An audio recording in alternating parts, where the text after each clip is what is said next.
اگر اسی طرح الیکشن کرانا تھا، اسی طرح آپ لوگوں نے سلیکشن کرنی تھی، 50 سے 60 ارب روپیہ کیوں لگایا؟ بتا دیتے فلاں حلقے سے فلاں میں نے ہے، فلاں وزیر ہوگا، فلاں وزیر اعلیٰ ہوگا اور فلاں وزیر اعظم میں صدر ہے۔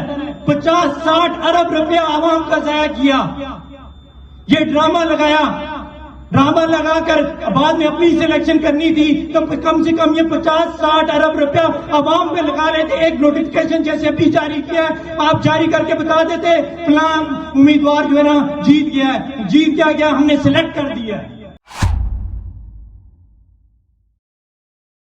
جیسے کہ آپ جانتے ہیں ہمارا آپ لوگوں کی محنت کے ساتھ ہم کامیاب ہوئے، نہ صرف ہم جیتے بلکہ صحیح اکثریت کے ساتھ، 2/3 اکثریت کے ساتھ 180 سیٹوں کے ساتھ ہم کامیاب ہوئے پورے پاکستان میں۔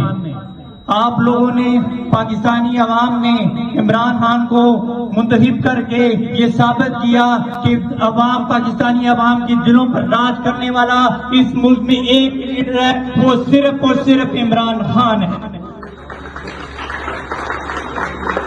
اور پہلے تو الیکشن کمیشن کو انہیں تو پہلے کلاسیں لینی چاہیے۔ ایک کہتے ہیں کہ نقل کے لیے بھی عقل کی ضرورت ہوتی ہے۔ جو اصلی فارم 45 تھے جو انہوں نے جاری کیے اتنے مہینے کے بعد، پہلے ان کو سیٹ کرتے رہے، اور سیٹ بھی کیسے کیا؟ ایک کو 9 بنا دیا، 9 کو آپ نے 19 بنا دیا، اور ٹوٹل ووٹ ہی 700 ہے، تو 1900 ووٹ کیسے پول ہو گیا؟ 1900 ووٹ کیسے پول کر دیا؟ پاکستانی عوام کو آپ بیوقوف بنا رہے ہو۔ آپ لوگ اگر اسی طرح الیکشن کرانا تھا، اسی طرح آپ لوگوں نے سلیکشن کرنی تھی، 50 سے 60 ارب روپیہ کیوں لگایا؟ بتا دیتے فلاں حلقے سے فلاں میں نے ہے، فلاں وزیر ہوگا، فلاں وزیر اعلیٰ ہوگا اور فلاں وزیر اعظم میں صدر ہے۔ 50-60 ارب روپیہ عوام کا ضائع کیا، یہ ڈرامہ لگایا، ڈرامہ لگا کر بعد میں اپنی سلیکشن کرنی تھی تو کم سے کم یہ 50-60 ارب روپیہ عوام پہ لگا رہے تھے۔ ایک نوٹیفکیشن جیسے ابھی جاری کیا ہے، آپ جاری کر کے بتا دیتے فلاں امیدوار جو ہے نا جیت گیا ہے، جیت کیا گیا، ہم نے سلیکٹ کر دیا ہے۔ ایک بوٹ پاشیے کو وزیر اعظم آپ نے بنا دیا، اور ہمارے کیا بولوں، 40 سال بعد کل ذوالفقار علی بھٹو کے کیس کا پتہ چلا، اسے پھانسی بھی ہوگی، 40 سال بعد پتہ چلا وہ بے گناہ تھا۔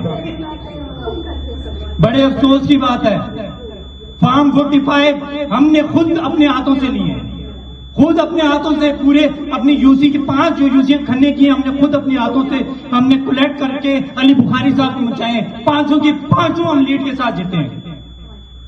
اور اب دیکھیں ان کو شرم بھی نہیں آ رہی، اللہ کے منن کے 100 ناموں کے نیچے انہوں نے جھوٹا حلف اٹھایا، انہیں شرم بھی نہیں آتی۔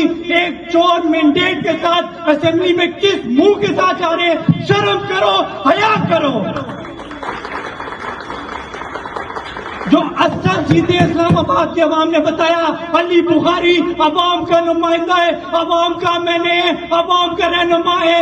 اسلام آباد نے بتایا شیخ شاہین اسلام آباد کا ایم ہے۔